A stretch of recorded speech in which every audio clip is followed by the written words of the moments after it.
one of the most important things that people, people who are starting a small business or people who are growing their small business, it's important really, like you have to do some upfront work, but it's actually more important to do it as time goes along. Like you don't want to build something up front and find out the process doesn't work. You have to do it as you go along, and you have to kind of be comfortable with that uncertainty that things might be disorganized for a little bit, or things might not go according to plan, or maybe you're scrambling to get something done, but you're not going to know what works and what doesn't unless you actually do it. Today's guest is Keely Teamsma. She is the founder and CEO of Refresh Psychotherapy in New York City, and her practice focuses on helping people through stress and anxiety, major life changes. And what I love about this interview is she has a team of over 60 therapists and one virtual professional, and she shares with us some of her secrets to success. What do you have your virtual professional doing for your company? So Katrina does a lot for us. She answers all of the emails that come in from Psychology Today, which is a lot. Everything that she manages our ZocDoc, which can be a lot at times. Luckily, lately it's been slower. She emails she either will respond to or forward on any inquiries from our website. She answers the phone, she returns voicemails, she does all of our intake coordination. So essentially, someone might go online to our portal, or someone might call up and ask for an appointment. So normally when you go to your doctor, you sign a bunch of registration paperwork when you get there. We like to have that in advance because we have a survey, so the therapist can actually look at all of their person's answers and things like that and be prepared for it. So she sends that all out. She makes sure that that all comes back within 48 hours of the appointment. She gets all of their insurance information. She sends it to our insurance person, and makes sure that Christina actually comes back to Katrina with all of the copays and things like that, so it can be relayed to the clients. Sometimes we might have her do like one-off things like, can you proofread this, or, things like that. She's like the glue. Yeah. We keep her pretty busy. I love it. Well, so we started out kind of treating her on HIPAA. My COO, Patricia, met with her. They would have like a little meeting every day to kind of go through stuff and have her feel acclimated. Sometimes she comes to our team meetings. So she's, met, maybe not all of the new people, but she's met most people. And I think we're kind of like a quirky group. So we're all silly, and she's really integrated well with that, because I don't think a lot of people would know what to do with it at work. But like every morning we send each other like a stupid Jiffy image. I don't know if you've seen those, but so she sent me Happy Wednesday, and I sent her like a stupid dog. Yeah. we do that every day. She's integrated really well with our team, and like pictures of animals doing silly things like the rest of us do. So what have you learned having a virtual assistant work with inside of your business as you've rapidly scaled? Because it sounds like in the last couple of years, you've gone from a small team of 5 or 6 to a large team of 55 or 60, which is fantastic growth. The big thing was that in the beginning, we didn't really have a good system, and we needed a system. So I think once we had that in place, we were good for a while. As we grew, we had to kind of sort of reinvent the system. You can't keep things stagnant. You have to learn to change it. So the way that our intakes were handled, we really needed to make sure the coordination was there. So we didn't want to put anything on the therapists. We really wanted that to be taken care of outside of them. So, we were like, okay, maybe we need to have the virtual professional really do like intake coordination. So that's a large part of what she does. Anything else that you'd share? Anything else that would be important? I'm learning a ton about your business, and that's really the ideal, that's what we do these, is just to learn how you use a virtual assistant as you're scaling, what lessons you might have learned, things that you were like, well, that didn't work. Don't do that. Yeah, I think it's really important to have a very clear system. Yeah. With where you can actually write it out and put it on paper so that someone can follow it step by step if they've never done it before. You know, it's hard, and maybe you can help me with this since you're like a master at brain and influence stuff.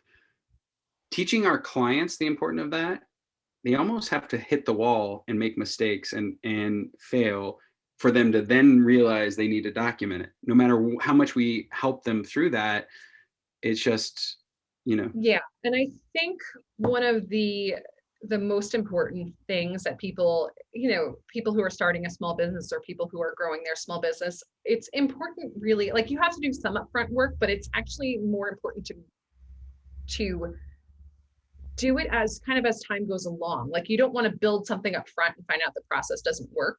You have to do it as you go along, and you have to kind of be comfortable with that uncertainty that, like, things might be disorganized for a little bit, or things might not go according to plan, or maybe you're scrambling to get something done, but you're not going to know what works and what doesn't unless you actually do it.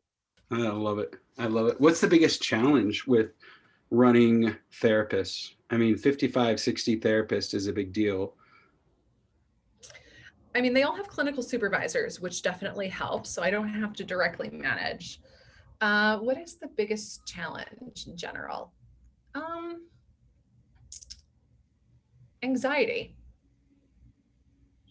which I think we could probably say of everyone in New York City, but I would say anxiety. It was interesting how, that first month and a half of the pandemic, when we thought like, oh, it's only gonna be 2 months, and it wasn't, things slowed down a little bit. People weren't getting as many new clients. Some clients had to stop for various reasons. And that was a little scary. And then out of nowhere, it just like picked up like fivefold, and everyone was completely full again. And we were putting people on waiting lists. We were turning people away. And I was like, I've got to hire more people. So that was a really interesting thing. But I do see that a lot with anxiety, like probably about everything. I mean, anywhere from time management to completing their documentation to, like, I don't know, a client sneezed in the wrong direction and they're afraid that they're suicidal, like, all kinds of things. But I think too, the age group, I mean, we're all, with the exception of, I think, one person, I mean, we're all under 45. It's interesting because I wonder if we could have a conversation around managing anxiety and, young people. Like, I've got a couple nieces that are super stressed out, 13 and 15-year-old girls. No. And, you mentioned the hardest part of running a business is anxiety. You're in that space. Maybe our conversation maybe wraps around business and anxiety from an expert in managing it. I don't know. I'm just kind of spitballing. I mean, I think the first part is just acknowledging that you have anxiety, because some people don't realize it. Sometimes people are depressed and they don't realize it. I would say, especially for a 13-year-old, the easiest thing to do is saying, like, what do you feel in your body? They'll feel their heart racing, they'll feel butterflies, they'll feel, tingles, they'll feel short of breath. And that's, I think, really the place to start, because people can't always articulate how they're feeling emotionally, but they can articulate what they're feeling in their body. Have you ever counseled with CEOs, or like how to team manage like people? Is any part of your practice focused around helping leaders, get more from their people? So we have done that in the past. With the pandemic, it was not something that companies were prioritizing. Yeah. Stupidly, right? Yeah, we did do something though. There was a company that we worked with for a little while. They actually had a team member commit suicide out of nowhere, and it was like a really tight-knit group. So we worked with the management to kind of sort of teach them, how do you handle this grief in the workplace? And then we also did some like therapy type groups with the team over Zoom. Mm-hmm. And they all really loved that. So, I mean, it was definitely different from what we've done, but I think it was a really good opportunity to do something different.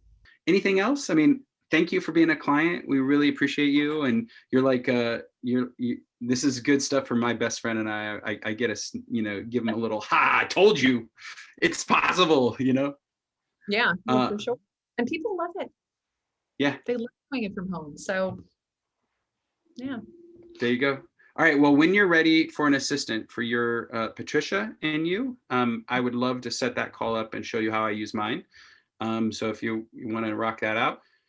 And then as you grow and scale, just let us know how we can serve. One thing that we do a lot of is recruiting. So especially in the healthcare world, like the reaching out on LinkedIn and sending them emails and scheduling appointments. We do that a lot for healthcare and in-home healthcare and some other weird industries. Plumbing, of all companies. Apparently plumbing is very hard to get talent in right now. So that might be an opportunity for you guys. And then, yeah, just excited to hear your story and connect with you today. Awesome. All right. Yeah. Thank you so much. But thank you. Okay, guys, we just heard Keely talking about her virtual professional scaling, growing a business. It's fantastic, everything she's done. But there's some key things in this conversation that I just want to punctuate. Number one, managing anxiety within your team. I loved her question. The simple question of asking them, maybe you can't describe it, but what are you feeling in your body?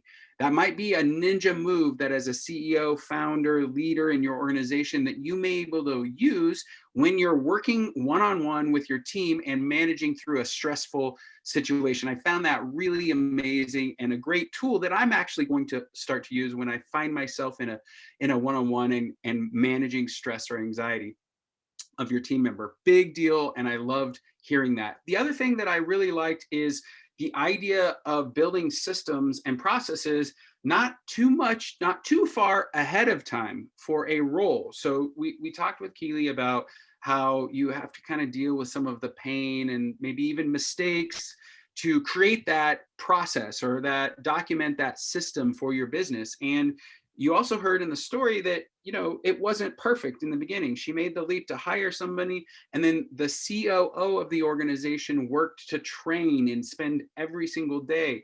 And I know this sounds crazy, but that is the secret sauce of using a virtual professional blended business model. It's a big deal if you can work with your team members to refine and adjust and build out your systems and processes as you're growing and scaling, because anything that you build today, the second you double, guess what? It's no good. And so knowing that this is a lifelong process, just like being a human being and getting better every year after year after year, that's what your business is also. You have to invest in it, know that the systems that you build today might not work tomorrow, but spend the time documenting and working with your virtual professional, because over time, it will enable you to grow and scale.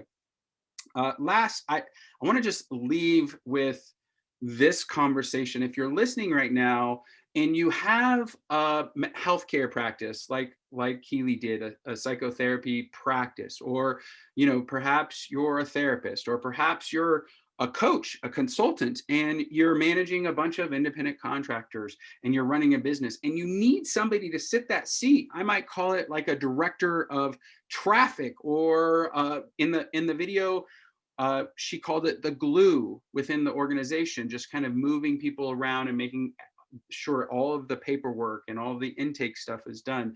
I encourage you to reach out to MyOutDesk. Even though this is one practice, we have hundreds of virtual professionals every single day, logging in on their computer, working from home, doing exactly this job for a ton of businesses out there. So I would encourage you to jump on our website, request a consultation, and we can walk through all the things that you need in order to grow and scale your business with a virtual professional.